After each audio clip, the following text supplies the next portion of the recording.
What if the grumpiest cat in town vanished at dawn, and the only witness was a haunting violin in the fog?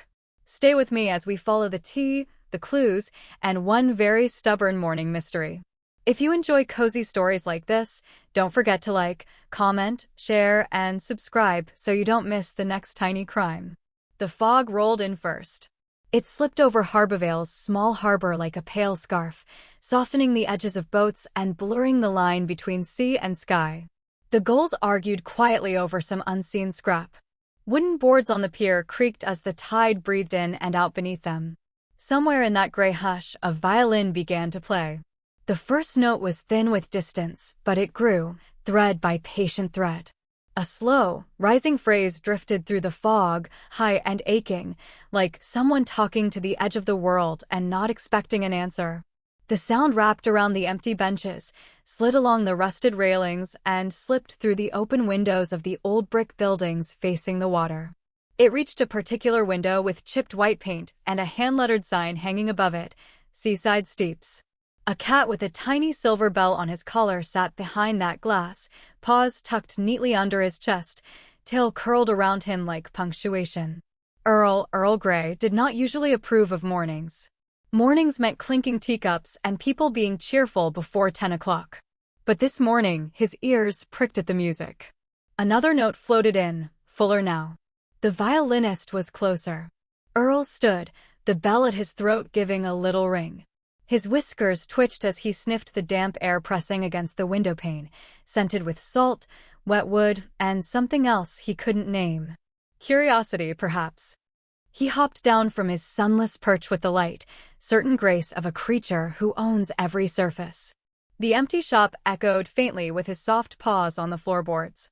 At the back of the tea shop, near the door that led to the narrow alley and on toward the pier, the music sounded just a bit clearer. A tiny, electronic beep chimed somewhere beyond the wall, almost lost beneath the violin. Earl paused, head tilted, then nudged at the bottom of the back door where the draft snuck in. How he managed it, whether the latch hadn't quite caught the night before, or the wood had swollen just enough in the damp, would later be a point of debate.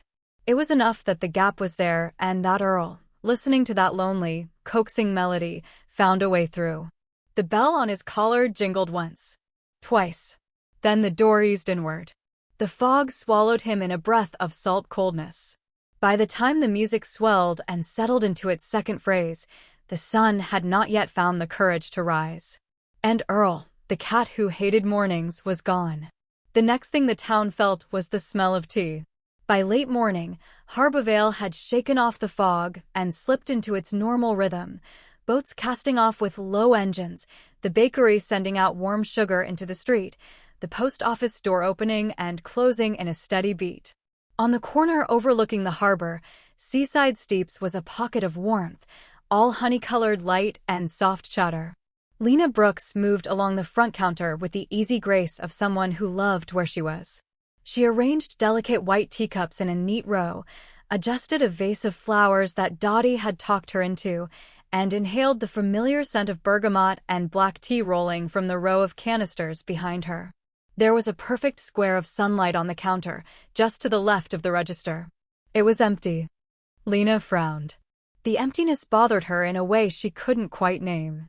That particular square of sun was usually occupied by a very specific, very judgmental cat. "Earl," she called lightly. "All right, that's enough beauty sleep." No answering jingle of a bell. No soft thump of paws landing on wood. She wiped her hands on her apron and circled around to peer under the stools. It was not unheard of for Earl to disappear for a nap, but he had favorite spots. The basket by the pastry case. The chair near the radiator. The blanket in the back office with the suspiciously high number of cat hairs. None of them were currently hosting one tea shop cat. Her frown sharpened. She walked to the corner where his food dish sat.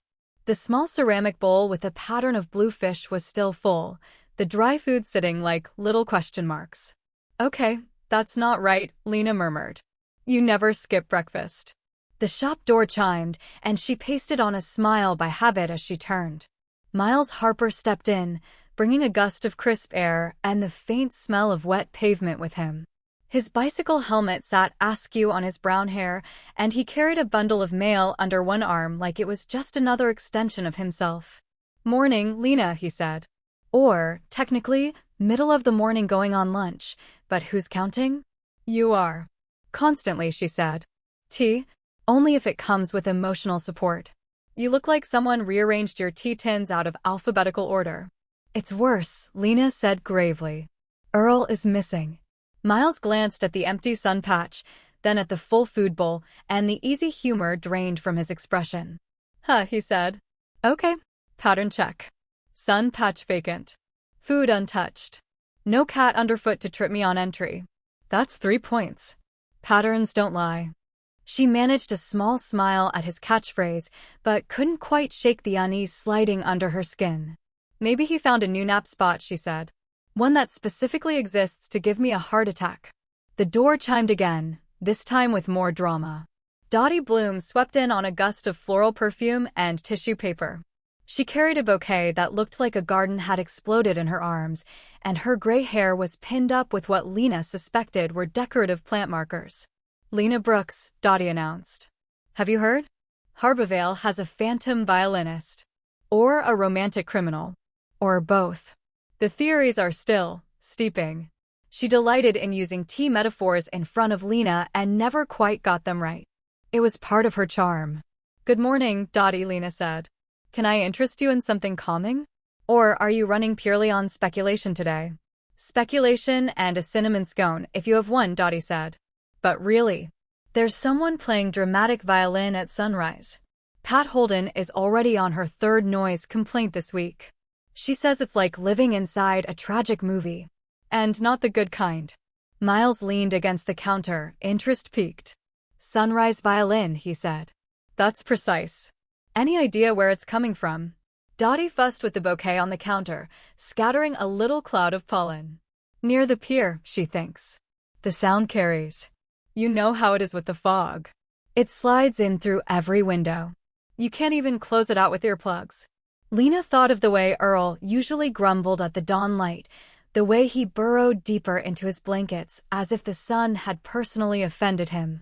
The mental image didn't match the hollow in her chest right now. Before she could say more, the door chimed a 3rd time. This bell rang with a calmer sort of authority. Officer Rowan Hale stepped in, uniform neat, dark hair damp from what might have been a recent walk in the mist. His presence settled into the tea shop the way a book settles onto a shelf, solid, unhurried, exactly where it belonged. "Good morning," Rowan said. "Before anyone asks, no, we're not arresting the sunrise." Dottie put a hand to her chest. "You could at least fine it for waking respectable citizens at 5 in the morning." Rowan lifted an eyebrow. "Pat's been talking to you." "Pat has been talking to everyone," Dottie said. Loudly. Miles cleared his throat. "Rowan," he said. "We have a situation." "Earl's missing." Rowan's gaze sharpened. He might have been there to chat about noise complaints and tea, but an absent cat at Seaside Steeps was no small thing. "How long?" he asked. "Since last night, as far as we know," Lena said. "He was in the front window when I closed up. I remember, because he was making his 'I disapprove of your closing time' face. This morning, he wasn't here. He didn't eat. He always eats." "Always," Dottie agreed. "I've seen him steal crumbs off the floor that aren't technically food." Rowan moved around the counter, giving Lena a reassuring nod as he passed. "Let's keep this by the book," he said. "Mind if I take a look around the back?" "Please," Lena said. He walked toward the rear of the shop, his boots quiet on the worn floorboards. The back door stood closed, but as he crouched near it, he noticed the edge of the mat wasn't lying quite flat. He lifted it carefully. Something metallic glinted in the shadow. "Lena," he called softly. "Over here." She hurried to his side and felt something inside her seize when she saw what he was holding. Earl's collar lay in Rowan's hand, the tiny silver bell silent. The clasp was intact, not broken, as if it had been eased off rather than yanked free. "That's not good," she whispered. Rowan turned the collar in his fingers. "Clasp looks fine," he said. "No sign it snapped." "Did anyone take this off him last night?" "No," Lena said.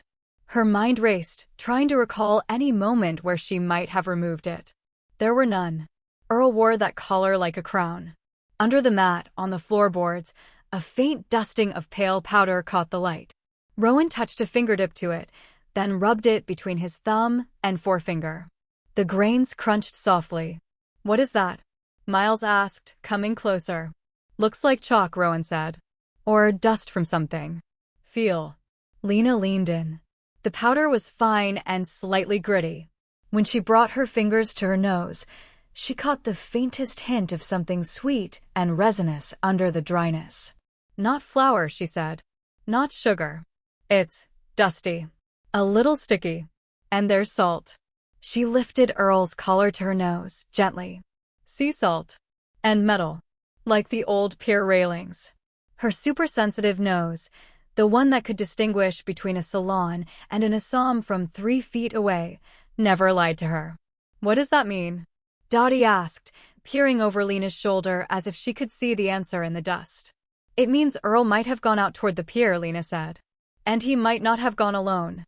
By late morning, Mia Collins had arrived. Lena's intern blew in with the energy of someone powered by equal parts iced coffee and enthusiasm. She shrugged off her backpack, set her laptop on a small side table, and glanced around the shop. "I heard we have a missing cat, a phantom violinist, and mystery dust," Mia said. "On a scale of 1 to 10, how much do I need to panic and start a podcast?" "Somewhere around 7," Miles said. "We're still calibrating the scale." "Show me what we've got," Mia said, rubbing her hands together. Lena led her to the register, where she'd placed Earl's collar and the small piece of paper that now held a sample of the powder. Mia examined them with the exaggerated seriousness of someone about to diagnose a computer. "So, we have collar removal," Mia said. "And dust with personality. Did anyone check the security footage?" "I was waiting for you," Lena said. "You speak fluent glitch." Mia grinned and slid behind the counter to access the shop's camera feed. A few clicks later, the screen displayed a grainy, gray-toned view of the tea shop at night. "Okay," Mia murmured. "Let's rewind to just before sunrise." The video sped up. Lights flickered on and off. Shadows shifted as headlights passed by outside.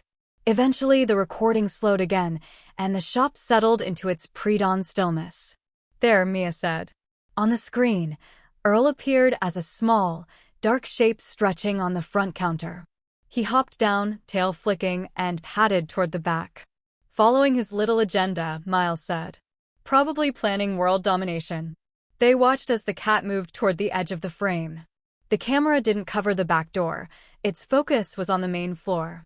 Then, from somewhere off-screen, a faint, thin sound filtered into the audio, a violin note, distorted by the cheap camera microphone but unmistakable. Lena's throat tightened. "That's it," she said. "That's what everyone's been hearing." "Wait," Mia said. "Listen again." Just after the note. She adjusted the sound, isolating the background noise as best she could. There, a small, electronic chirp, like a handheld device starting a recording. "A beep," Mia said. "Something turning on. A recorder, maybe." On the screen, Earl's shadowed shape paused, head tilted toward the sound. Then he moved decisively off-camera. "And then he's gone," Lena whispered. Earl followed the music, Miles said quietly. "And the beep. Cat plus curiosity plus open door equals one very sneaky escape." Mia leaned back, chewing on her lower lip. "So we have 3 clues," she said. 1. Earl's collar removed near the back door. 2. Weird pale dust that Lena says smells like rosin and salt and metal. 3. Violin music and a recording beep at dawn that lured him out. And noise complaints from Pat Holden, Dottie added from her spot near the window, where she was absolutely not eavesdropping. Do not forget those. They're the backbone of this symphony of inconvenience. Miles tapped his pen against his notepad. "If we map the complaints," he said, "and the direction of the sound, we might narrow down where the musician is. Pat lives between the tea shop and the pier. Dottie's apartment is closer to the water." He scratched a quick sketch, a block for the tea shop, another for Pat's building, another for Dottie's, and a line slanting toward the old pier. The arc between them looked clean and deliberate. "Patterns don't lie," he said softly. Whatever is happening starts near the pier, travels past Dottie's, grazes Pat's windows, and lures a certain cat out the back of the tea shop. And leaves chalky dust, Rowan said. That's the part one keeps circling back to. Chalk, rosin, whatever it was on the back floor. That didn't blow in through the window. Mia closed the laptop. So we go out, she said. We follow the music. Or we find the people who might be making it. Drummers. Violinists. Anybody who thinks 5 a.m. is a great time to express their inner artist. Lena glanced at the empty sun patch on the counter. The absence still felt wrong, like a sentence missing its last word. Let's go find my cat, she said. Their first suspect was easy to choose. Ben Carter lived 2 streets over in a house with peeling blue paint and a perpetual soundtrack. If music was blasting too early or too late, it often originated from Ben's drum kit. When Lena, Miles, Mia, and Rowan walked up the front path, they could hear the faint thud of drums from inside. It sounded like a war between a metronome and a caffeinated heartbeat. The drumming cut off with a clatter, and the door opened a crack. Ben peered out, his curly hair sticking up as if it had staged its own rebellion. If this is about the math test, he said, I swear I studied. It's not about math, Rowan said. This time. Ben blinked at the group. Is it about the drums? Because I already agreed to only do the big solo after dinner. It's about a violin, Mia said. And a missing cat. Ben opened the door wider. Okay, that took a turn, he said. Come in. The living room smelled like pizza and laundry detergent, with a faint overlay of metallic tang that Lena's nose filed away without thinking. The drum kit took up one corner, cymbals draped with old t-shirts in what Lena suspected was an attempt at soundproofing. Have you been playing early in the morning? Miles asked. Like, before 6? Ben recoiled. No offense, he said, but if I'm awake before 6, call an exorcist. Or a doctor. Or both. I practice at night. Or late afternoon. You know. Human hours. Rowan picked up a drumstick lying near his foot. The end was dusted with pale powder. Mind if I look at this? He asked. Ben shrugged. Sure. Just don't judge my stick control. Rowan rubbed the powder between his fingertips. It felt similar to the dust by the back door. Chalk, Ben said proudly. My cousin rock climbs. He swears by it. I kept dropping the sticks, so he gave me some for grip. Very pro. Lena sniffed the air subtly. There it was again. A hint of chalk dryness, yes, but none of the sticky sweetness she'd smelled in the tea shop dust. Similar, but off. Do you ever hear violin music in the morning? Mia asked. Sometimes, Ben admitted. It kind of drifts in with the fog. I thought it was the radio. Or maybe my brain making things up when I'm half asleep. You sleep with your window open? Miles asked. Yeah. The ocean noise is nice, Ben said. Then he winced. Guess it's less nice for the people who didn't sign up for my vicarious concerts. Rowan nodded once, satisfied. All right, he said. Thanks, Ben. Try to keep things on the later side. And if you happen to see Earl, give us a call. If I see Earl, I'm giving him my bed, Ben said. He can have first dibs on the pillow. I feel like I owe him for all the drum solos. As they walked back down the path, Mia sighed. So he's innocent. Weird, but innocent. His chalk doesn't smell like the dust in the shop, Lena said. And he sleeps through dawn. Our sunrise musician would have to be awake. Probably by choice. Miles tapped his pen against his notepad again, thinking. He liked paths. Trails. Patterns. Okay, he said. Let's move closer to the source. The pier. The pier was quieter by midday, its early morning mystery traded for tourists and locals with coffee cups.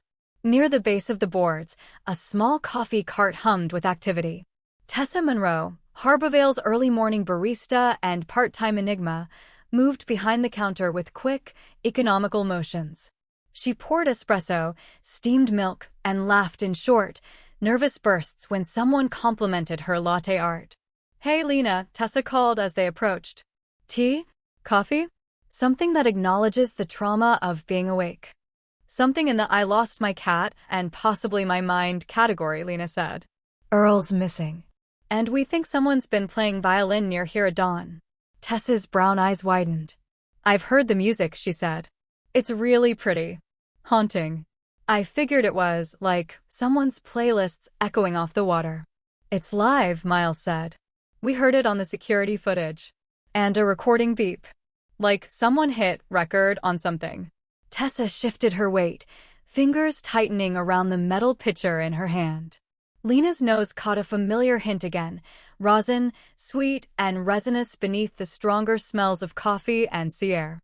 She looked closer at Tessa's hands. The pads of her fingers were roughened in a way Lena recognized from an old friend who'd played guitar. Not the thick calluses of a rock band, but delicate wear along the tips. You play something? Lena asked casually. Guitar? Violin. Tessa laughed, the sound a little too high. Just coffee, she said. I mean, I fiddled around with a violin in high school, but I wasn't any good. Seriously. I almost got uninvited from the winter concert. Mia leaned to look behind the cart and spotted the corner of a rectangular case peeking out from under a tarp. Is that coffee gear shaped surprisingly like a violin? She asked. Tessa followed her gaze and winced. Okay, she said quietly. Please don't tell anyone. I practice a little. Before my shift. When the pier is empty. Practicing isn't a crime, Rowan said. Try telling that to Pat Holden, Tessa muttered. She came by yesterday and left a note about disturbing the peace and violins wailing like ghosts at an unholy hour. I'm pretty sure I'm on a list now. Do you record yourself? Mia asked. We heard a beep. Tessa shook her head quickly. I can't stand listening to myself, she said. I freeze. I just play and hope no one hears. Someone was recording, Lena said gently. We heard it. And the dust in my shop smelled just like the rosin on your scarf. Tessa swallowed hard, then let out a breath. Okay, she said. There is someone recording. Lucas. He rents the attic above Pat's building. He's a sound engineer or something. He's obsessed with Dawn soundscapes. I agreed to, kind of, show up near the pier so he could test his equipment. And because he keeps saying my playing is better than I think. The complaints align with that building, Miles murmured, more to himself than anyone. And Earl? Lena asked. If he followed your music. I swear I haven't seen him, Tessa said quickly. But if he likes violin, he might have wandered up toward Lucas's window. He leaves it open for the ocean. Lena's heart did a small, hopeful leap. Which window? The top floor, Tessa said. Facing the harbor. You can't miss it. He strung up a whole mess of cables and microphones. Looks like a robot spider moved in. And Pat? Dottie's voice floated up from behind them. She'd apparently decided this was the most interesting part of her day. Has anyone asked herself how she fits into all this? She's the complaints. She might also be the villain. Pat's a retired choir director, Tessa said. She likes music. Just not at 5 a.m. A retired choir director who complained about music at dawn. A nervous barista with a hidden violin, a sound engineer recording the town's waking moments, and a cat with a newly discovered taste for sunrise. The pattern was starting to form. The next morning, Harborvale slipped into fog once more. Lena stood in the narrow alley behind Seaside Steeps, the back door propped open just enough to let in the cold bite of dawn. Beside her, Mia rubbed her gloved hands together, breath puffing in the chill. Miles checked his watch. Rowan scanned the street, his posture relaxed but alert. This is either a stakeout, Mia said, or the world's earliest tea party. I didn't bring cookies, Miles said. So probably a stakeout. Lena's fingers closed around Earl's collar in her pocket. She had not put it back where it belonged yet. It felt like a talisman, a promise that she would find him and fasten it around his neck again. The town was quiet. The kind of quiet that held its breath. Then, through the muffled hush of the fog, the first notes of the violin rose. The melody was the same as before, a slow, hopeful line, like a question asked of the horizon. The sound slid over the roofs and curled down into the alley, threading through the open door. There, Miles said softly. Same phrase. Same approximate time. Pat's notes said 5:15. Direction? Rowan asked. They listened. It did not seem to be coming straight from the pier. Instead, the sound floated from above them, like it had been poured from one of the top windows. Lena tipped her head back, studying the row of buildings that faced the harbor. The top-floor windows of Pat Holden's building were glowing faintly, and one of them, near the corner, was cracked open. An electronic beep drifted down, faint but distinct, right on the heels of the violin. "Recording," Mia murmured. "He's recording again." They followed the sound. The stairwell of Pat's building smelled like old carpet and fresh coffee. On the second floor, a door opened as they passed, and Pat herself poked her head out, gray hair neatly pinned, glasses perched on the end of her nose. "If this is about the noise complaints," she said briskly, "I stand by everyone." "We know," Rowan said. "We're working on it. Have you seen Earl, by any chance? The cat?" Pat's expression softened a fraction. "Sometimes he patrols my windowsills. I haven't seen him since yesterday morning." "Did he get out?" "We're hoping he got in," Miles said. "To somewhere safe." Pat sniffed. "If he went up to the attic again, tell that sound man he's responsible for snacks. And a decent nap spot. The poor creature's sleep schedule must be in shambles." "You knew he was up there?" Lena asked. Pat shrugged. "I've heard purring through the floor. And the occasional MRRP. I'm not heartless. Just awake earlier than I prefer."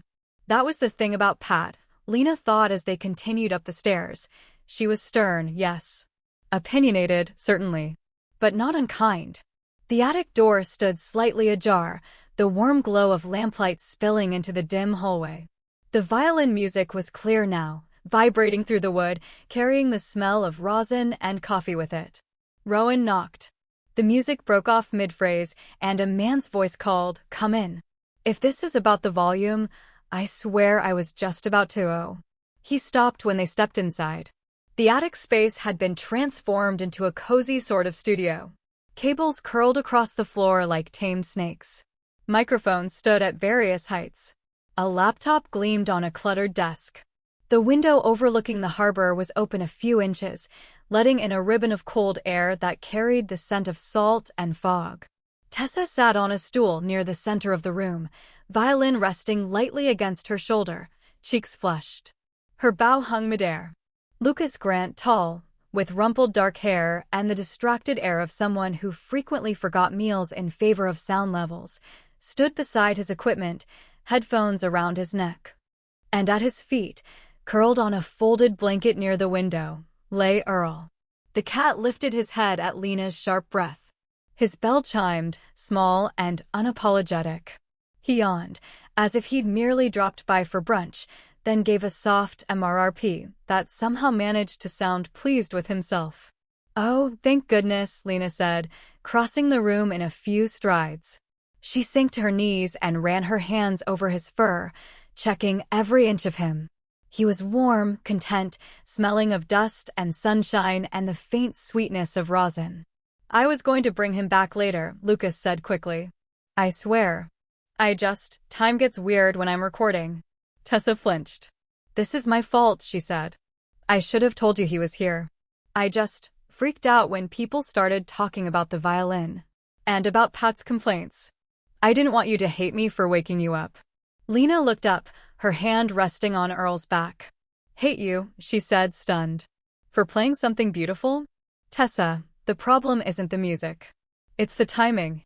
And the unsuspecting cat theft," Miles added. "Unintentional, but still." Lucas pushed his glasses up his nose. "He came through the window," he said. "The first morning I recorded, he just hopped in. Sat down. Purred. I figured he was a local. A very opinionated one. Every time Tessa plays an especially good phrase, he needs the blanket like he's giving a review. He followed your music and the open window," Lena said, more to Earl than anyone. "You traitor." Earl rolled onto his back, exposing his belly as if in confession. His bell chimed softly. Tessa lowered the violin. "I'm trying to audition for Elsie's festival ensemble," she said quietly. "But I can't bring myself to play in front of people yet." Lucas said dawn was perfect. No one around. Good acoustics. The fog makes everything sound bigger, somehow. But I miscalculated. Harborvale always has someone listening. "I didn't factor in thin walls and early risers," Lucas admitted. "I thought if I kept it gentle, it'd be fine." And the recording beep, I keep forgetting to mute it. I'm sorry. Lena stood, Earl cradled in her arms now, his head tucked under her chin. Relief made her knees feel strangely hollow. Music is good, she said. So is sleep. Pat deserves not to be startled awake by a string quartet at 5:15. But you deserve to play. And you, she looked down at Earl. You deserve supervision. Pat likes music, Miles said. She's a retired choir director. She just doesn't want the overture at sunrise. We can work out a compromise, Rowan said. Later start times. A heads up to the neighbors. Maybe designated quiet days. If everyone's willing to meet in the middle, we can keep both harmony and actual sleep. Tessa glanced between Lena and Rowan. You'd let me keep playing, she asked. Just a little later? We'll even give you an audience, Lena said. Come to Seaside Steeps sometime after opening. Play in the corner. You'll have built-in tea breaks. And I make excellent calming blends for stage fright. I can post a little clip on the shop's socials, Mia added. If you want. We can call it Tea and Tiny Concerts. Lucas smiled for the first time since they'd entered. See, he said softly to Tessa. Told you people would want to hear you. Earl stretched in Lena's arms, then wriggled until she sighed and set him down.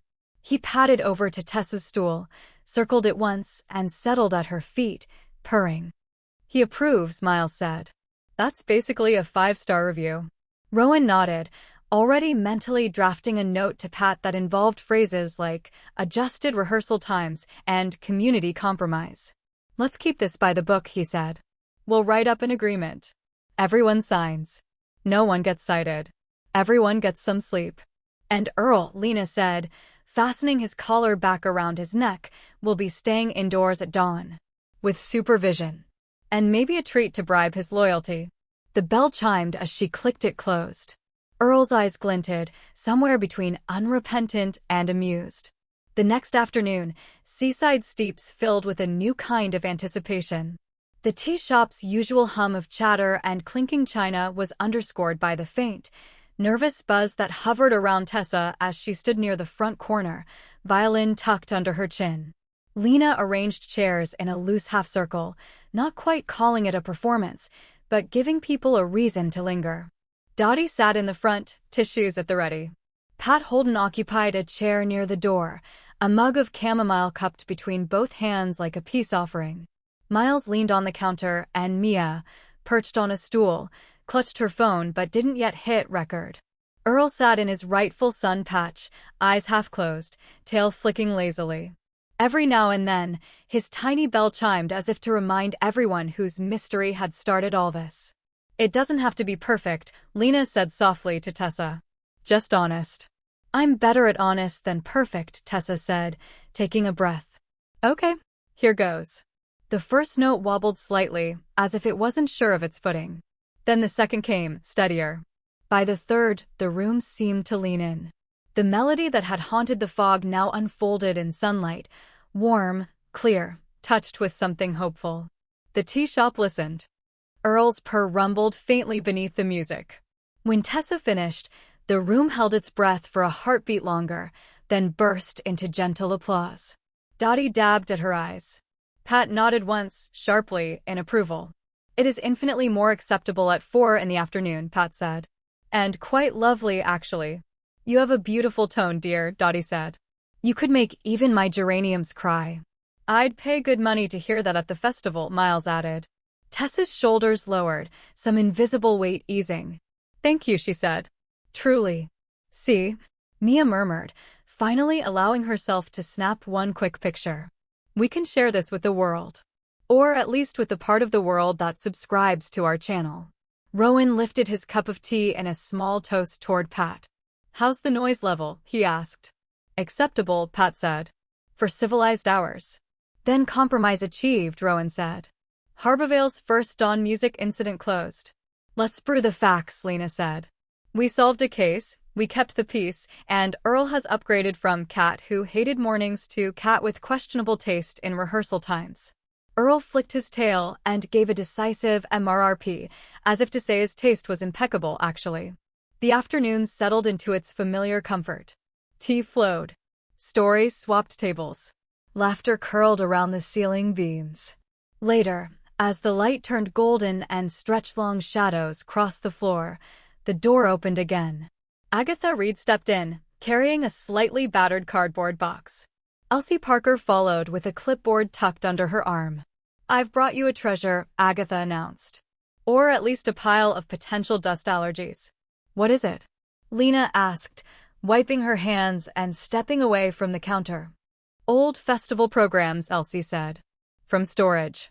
I thought Agatha might like to sort them, and maybe you'd be able to use some of them for decor. Heritage sells, you know." Agatha set the box on a nearby table with a soft thump. She lifted the top, and the scent of old paper puffed out, ink and age, and a hint of something floral. Lena caught it immediately. Jasmine. Light, but unmistakable. "That's interesting," she murmured. Agatha pulled out a handful of programs, their covers worn but still proud. As she did, something thinner slipped between her fingers and fluttered to the floor. Lena bent to pick it up. It was an envelope, cream now gone soft with age, the edges slightly frayed. There was no name on the front. No address. Just a faded postmark in one corner and a rough smear of something that might once have been a return address, blurred beyond reading. And that scent, jasmine, laced with the barest hint of sea salt. "There's no address," Mia said, leaning close. "How did it get mailed anywhere?" "Sometimes letters go further than they should," Agatha said quietly. "Sometimes they don't go far enough." Miles peered over Lena's shoulder. No name, no address, but a postmark. Someone tried to send it. Or someone didn't want it to arrive, Dottie said, because Dottie always had a flair for drama. Earl hopped down from his sun patch and patted over.